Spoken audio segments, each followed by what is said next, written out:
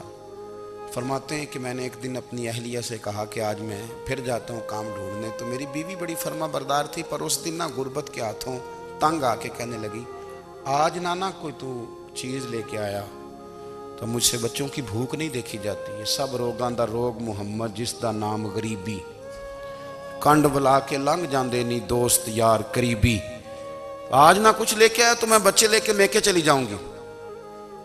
شیخ فرماتے ہیں کہ میں بڑا پریشان گھر سے نکلا، پر میں نے صبح سے لے کے زور تک کام ڈھونڈا، کام ملا کوئی نہیں، تو میرے دل میں خیال آیا چلو کام نہیں ملتا تو اللہ اللہ تو کرے نا، چلو بندوں کی مزدوری نہیں ملتی تو رب کریم کی عبادت ہی کرتے ہیں۔ فرماتے ہیں کہ میں نے نا فرات کے پانی سے وضو کیا، نہر کے، شدید دھوپ تھی، ساتھ ریت تھی اور ریت تپ رہی تھی، میں نے اپنا رومال وہیں مصلی کے طور پر بچھا لیا، اور فرماتے ہیں کہ زور سے لے کر عصر تک نماز پڑھی، دھوپ بھی پورے زور پہ، پر میرے سجدے کا ذوق بھی پورے زور پہ۔ فرماتے ہیں سورج بھی چمک رہا ہے اور رب کی عبادت کا ذوق بھی پورے زور پہ، میں سجدہ کروں تو پھر میرا اٹھانے کو جی نہ چاہے۔ میرے استاد لکھا کرتے تھے، یہ ان کا شعر ہے، وہ کہا کرتے تھے مجھے سوز دے، مجھے ساز دے، اور مجھے نیم شب کا نیاز دے، دم سجدہ خود کو میں توڑ دوں، مجھے ایسا ذوق نماز دے، اور میں تیری بہار کا پھول ہوں، میں کھلا بھی ہوں تو تیرے لیے، مجھے میری شاخ سے توڑ لے، مجھے اپنی زلف کا ناز دے۔ بھائی فرماتے ہیں کہ عصر تک میں نے نفل پڑھے، دل ڈھلنے لگا، عصر کی نماز پڑھی اور میں وہاں سے چلا۔ اب میں جب نکلنے لگا تو دل میں خیال آیا کہ چھوٹی چھوٹی دیواریں ہیں گھر کی، بغیر کچھ لیے جاؤں گا تو بیوی دور سے دیکھے گی تو شور کرے گی کہ پھر خالی ہاتھ آ گیا ہے۔ کہتے میں نے اپنے اسی رومال میں جس پہ میں نے نماز پڑھی تھی نا، رومال میں کی آخی دے پنجابی جو صافہ کہتے ہیں اسی میں نا میں نے کچھ ریت بھر لی کہ وہ دور سے دیکھے گی تو سمجھے گی کچھ لے کے آیا ہے، چلو جا کے اسے بتا دوں گا کہ آج پھر مزدوری نہیں ملی۔ کہتے ہیں وہ ریت لے کر جب میں گھر میں گیا تو پہلے بیوی دروازے پہ کھڑی ہوتی تھی، پوچھتی تھی خالی ہاتھ آ گئے ہو؟ آج میں نے دیکھا تو ہے ہی کوئی نہیں۔ فرماتے ہیں میں اندر داخل ہوا، سلام لیے، کونے میں نے وہ رومال رکھ دیا اور میں نے آواز دی کہ بھلی مانس کہاں ہو؟ تو وہ کہنے لگی آپ منہ ہاتھ دھو لیں، میں روٹی لے کے آئی۔ میں نے کہا روٹی کہاں سے آ گئی؟ یہاں تو کئی دنوں کے فاقے، تو کئی دنوں کی غربت ہے، یہاں تو اس گھر میں تو فقیری ہے۔ فرماتے ہیں کہ وہ روٹی لے کے آئی اور اس وقت کی جو موجودہ نعمتیں تھیں، سمجھ لیں سلاد، اچار، ہر چیز ساتھ لائی۔ میں نے کہا کہ بچے کہاں گئے؟ کہنے لگی وہ کھانا کھا کے کھیلنے گئے، آپ کھانا کھا لیں آ جاتے ہیں۔ کھانا اس نے چن دیا۔ میں نے حیرت انگیز لہجے میں ساری نعمتیں اپنے دسترخوان پہ دیکھ کر کے بیوی سے پوچھا یہ کہاں سے آیا کھانا؟ بچوں کو تو نے کہاں سے کھانا کھلایا؟ یہ سارا کچھ کیسا ہے؟ تو کہنے لگی پتہ نہیں آج آپ کس کریم کی مزدوری کرنے چلے گئے تھے، پتہ نہیں کس کریم کی، میرے گھر میں تو اتنی نعمتیں آئی ہیں کہ مجھ سے سنبھالی نہیں جا رہی، اتنا اناج ہے، اتنا گندم ہے، کس کریم کے دروازے آج چلے گئے تھے؟ یہ کہتے کہتے وہ اٹھی اور اٹھ کر کے کہنے لگی پہلے بڑا کچھ آیا تھا، اب کیا لے آئے ہو؟ اور جا کر کے نا اس نے وہ ریت والا رومال کھولا، کہنے لگے میں تو لے کے آیا تھا ریت، تو میرے رب نے اسے بھی سونے اور ہیرے بنا دیا تھا۔ جب آپ کی توجہ اللہ کی جانب، میرے نبی پاک صلی اللہ تعالی علیہ وسلم نے فرمایا ہر چیز اپنے رب سے مانگ، ہر چیز مانگ، ہر چیز مانگ۔ یا رسول اللہ کیا کچھ؟ میرے محبوب نے فرمایا تیرے گھر میں نمک بھی ختم ہو جائے تو وہ بھی اپنے رب سے مانگا کر، تو مانگنا وہ تجھے دے گا، تو اس کی بارگاہ میں کشکول طلب دراز تو کرنا۔ اور ترمذی شریف میں عجیب لفظ ہیں، رسول کائنات نے فرمایا، رب کریم فرماتا ہے جب میرا بندہ ہاتھ اٹھاتا ہے نا تو مجھے حیا آتی ہے کہ میں خالی کیسے لوٹا دوں اس کے۔ اتنے بڑے بادشاہ کی بارگاہ میں، او بھائی لوگوں سے عزتیں تلاش کرتے ہو تو وہ کیا تمہیں عزت دیں گے؟ وہ تو کل اچھا کہتے ہیں پرسوں برا کہنے لگ جاتے ہیں۔ لوگوں کے سامنے گڈ بک میں آنا چاہو گے تو وہ تو سویرے تمہارے بارے میں کچھ کہیں گے، شام کچھ اور کہیں گے۔